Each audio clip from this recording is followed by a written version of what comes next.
ওয়ালাইকুম আসসালাম।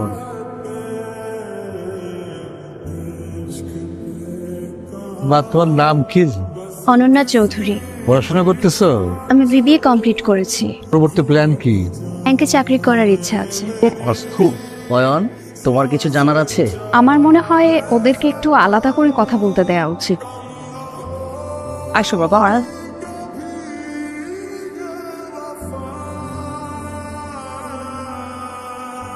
হ্যাঁ, আমি অয়ন, ঢাকা একটা মাল্টিন্যাশনাল কোম্পানিতে জব করছি। This is the first time আমি কোনো মেয়ে দেখতে আসছি উইথ মাই ফ্যামিলি। আপনার যদি কিছু জানার থাকে আপনি আমাকে জিজ্ঞেস করতে পারেন।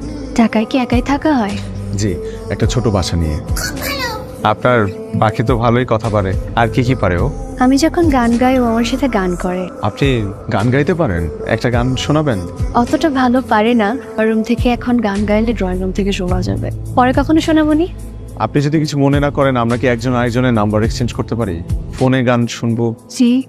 সরি, আমার মনে হয় নাম্বারটা এভাবে চাওয়া ঠিক হয়নি। 10 মিনিটের বসে ভুল করে ফেললাম নাকি? আমি না দিলেও তো মা দিয়েই দেবে। আমিই দিই। না, সমস্যা নেই, শেয়ার তো আমরা করতেই পারি। হ্যালো। কি? সত্যিই তো, কি ভালো। ছবিটা এটা আপনি এঁকেছেন? চেষ্টা করি। আপনি ছবিও আঁকেন? টুকটাক। তোমরা একটু পাশাপাশি দাঁড়াও তো। এই ঐশী, একটা ছবি তো। বাহ। কাটিয়েছি। আজিম ভাই, আপনারা যদি কিছু মনে না করেন, আমরা অনন্যারে একটা আংটি পরায় নিতে চাই। আমাদের কোনো আপত্তি নাই।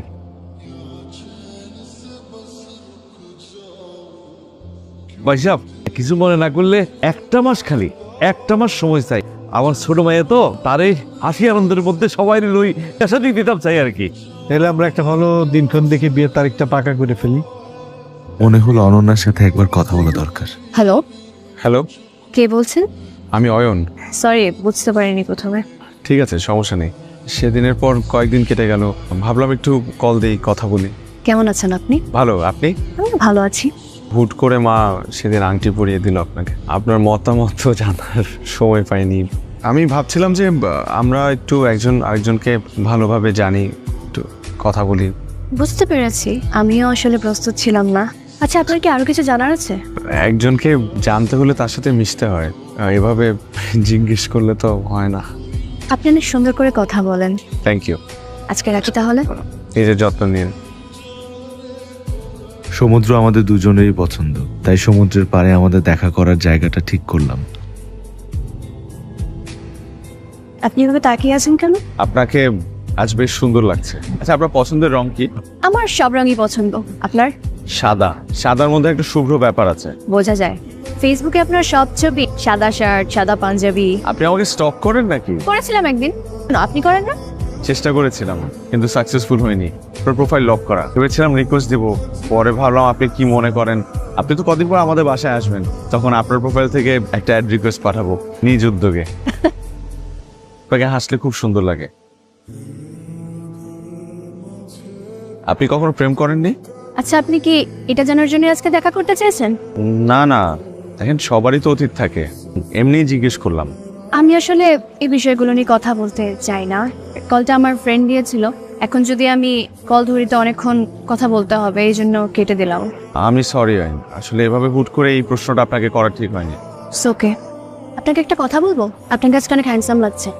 আমাকে আপনার পছন্দ হয়েছে? আমার মনে হয় কি, ভালো লাগার বিষয়টা আসলে এক দুই দিনে হয় না, সময় দিতে হয়। দেখা করে অনন্যার প্রতি ভালো লাগাটা আরো বেড়ে গেল। অফিস, বিয়ের, শপিং সবকিছুর মধ্যে সময়টা খুব তাড়াতাড়ি চলে যাচ্ছে।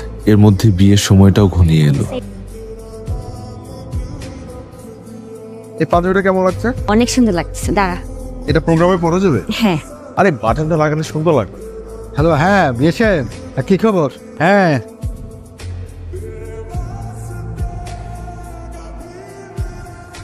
আই মিউজিকটা অফ করো। আসসালামু আলাইকুম, আমি অয়ন। বাবা, আমি অনন্যর বাবা। অনন্য আসলে একটা সিটি রেখে বাসা থেকে বের হয়ে গেছে, যে সব জায়গায় খোঁজাখুঁজি করতেছে, আমাদের কারো ফোনও রিসিভ করতেছে না।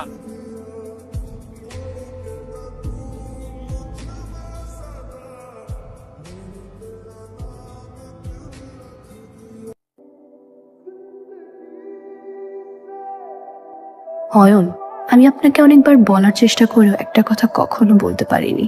আমি একজনকে ভালোবাসি, কিন্তু বাসা থেকে ছেলেটাকে মেনে নেয়নি। সেদিন মা বলেছিল আপনারা শুধু দেখতে আসবেন, তারপরের ব্যাপারগুলোর জন্য মোটেও প্রস্তুত ছিলাম না। তুমি না বললে ওরা দেখতে আসবে, তা আংটি পরিয়ে দিয়ে গেল। বাসায় অনেক ঝগড়া করেছিলাম, তারপর নিজেকে অনেক মানিয়ে নেবার চেষ্টা করেছি সবকিছুর সাথে, কিন্তু পারিনি। এতে আপনার কোনো দোষ নেই, আপনি সত্যিই একজন ভালো মানুষ। আমি জানি আপনি আমাকে কখনো ক্ষমা করবেন না, ক্ষমা চাওয়ার মুখও নেই আমার, কিন্তু আজ আমি সত্যি অসহায় নিজের ভালোবাসার কাছে। দোয়া করি আপনার জীবনে এমন একজন আসুক যে আপনার ভালোবাসার যোগ্য হবে।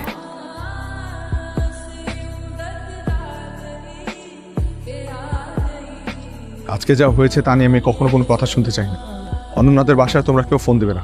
আর মা, বিয়ের কথা আমাকে কখনো আর বলবে না। আমার যদি বিয়ে করতে ইচ্ছা করে আমি নিজ থেকে তোমাদেরকে বলবো।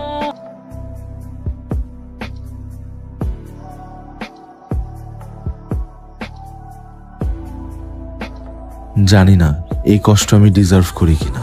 দোয়া করি আমি তোমাকে না পাইলেও যে তোমাকে পেল সে যেন তোমাকে সুখে রাখে।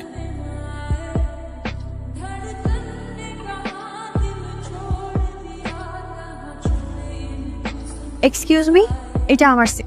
সরি।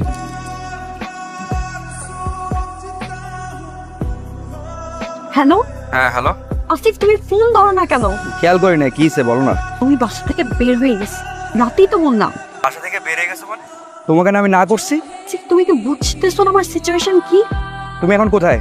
আমি এখন বাসে উঠলাম, কি টাকা আসতেছি। তুমি কি পাগল হয়ে গেছো যে? তোমাকে আমি কালকে কি বুঝাইছি? আসিফ, আমার না এইসব কথা শুনতে ইচ্ছা হচ্ছে না। তুমি তোমার বাসার ঠিকানা বলো। তোমার কি মাথা খারাপ হয়ে গেছে? আমি তোমাকে বাসায় নিয়ে যাবো? বাসার পরিস্থিতি কিরকম তুমি জানো? হ্যাঁ, তুমি বাস থেকে নেমে আমাকে ফোন দাও, আমি নিতে আসবো। আর শুনো, তোমার বাসা সিআরবির পাশে, এটা কিন্তু আমি জানি। রাখতেছি আমি। আচ্ছা, বাসটা যেখানে থামবে ওখান থেকে সিআরবি কত দূর? 1 কিলোমিটার। ফার্স্ট টাইম যাচ্ছেন চিটাগং? না, এর আগেও একবার এসেছিলাম। আমি আপনাকে আগে কোথায় যেন দেখেছি। সেই কমন ডায়লগ ছেলেদের। কোথায়? তাই তো, কোথায়? শেষ কবে আসছিলেন চিটাগং? দেখেন, আমি না অনেক ঝামেলায় আছি। সরি, আমার মনে হয় আমি আপনাকে 2 বছর আগে দেখেছি ট্রেনে। আপনি আপনাদের ফ্রেন্ডের সাথে ছিলেন। হ্যাঁ, একটা বিয়ের দাওয়াতে এসেছিলাম। আপনি বলছিলেন না যে সব ছেলে কমন ডায়লগ, সব ছেলে এক হয়। সরি, আমি আসলে অনেক প্রবলেম আছে। বাসা থেকে পালিয়েছেন? সবই তো শুনলেন।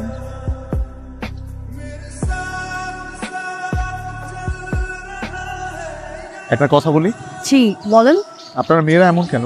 মানে কখনো কি ভেবেছেন যে ছেলের সাথে আপনার বিয়ে ঠিক হয়েছে, সেই ছেলেকে মাঝ রাস্তায় ফেলে বয়ফ্রেন্ডের সাথে পালিয়ে যাওয়াটা কতটা বড় অন্যায় হয়েছে সেই ছেলের সাথে? ভাবেননি? বিয়ের দিন সেই ছেলেটার উপর দিয়ে কি যায় একটাবার সেটা ভেবে দেখেছেন? না, ভাবেননি। কারণ আপনারা স্বার্থপর, শুধুমাত্র নিজেদের কথা ভাবেন। নিজেদের স্বার্থ উদ্ধার হলেই আপনারা পালিয়ে যান। খুব খারাপ মানুষ আপনারা। যদি বিয়েই না করেন তাহলে বিয়ের আগে কেন বলেন না? বিয়ের আগেই না করে দেন। আপনি একটু ঠান্ডা হন তো। আর শুনেন, আমার কারোর কথা তো ভাবার দরকার নেই, কারণ আমার কারোর সাথে বিয়ে ঠিক হয়। বাসা থেকে পালিয়েছেন কেন? আসিফের কথা বাসায় জানাজানি হওয়ার পর বাবার সাথে আমার রাগারাগি হয়। বাবা কিছুতেই বেকার ছেলে মেনে নিবে না। এর মধ্যে বাসায় বিয়ের তোড়জোড় শুরু করে দিয়েছে। 2টা ছেলে অলরেডি না করলাম, এই সপ্তাহে আবার আরেকটা দেখি। তাই মার সাথে রাগারাগি করে বের হয়ে গিয়েছে। আর বিয়ের আশা থেকে পালানো, এগুলো আজকাল হয় না। হয়, কপাল পোড়াদের হয়। আই এম সরি, আমি আসলে না বুঝে। চলেন না। আচ্ছা, আপনি এত সিরিয়াস হয়ে গেলেন কেন তখন? সে অনেক কাহিনী। প্রবলেম না থাকলে বলতে পারেন, কষ্ট ভাগ করে নিলে কষ্ট কমে। 2 বছর আগে আমার বিয়ে ঠিক হয়েছিল। Arrange marriage? Arrange marriage. Arrange হলো মেয়েটাকে আমি অনেক বেশি ভালোবেসে ফেলেছিলাম। সব থেকে বেশি কষ্ট লাগতো কখন জানেন? যখন মানুষ সবকিছু জেনে আমাকে প্রশ্ন করতো তোর বউ নাকি পালিয়ে গেছে। হয়তোবা তারাও মজা করার জন্য প্রশ্নটা করতো, কিন্তু এখানে আমার দোষ কি বলেন? আমার ফিলিংস গুলো তো জেনুইন ছিল, তা আমি কেন মানুষের হাসির পাত্র হবো? আপনি কি ওই মেয়েটাকে এখনো ভালোবাসেন? আমাকে দিয়ে আর এসব ভালোবাসা হবে না।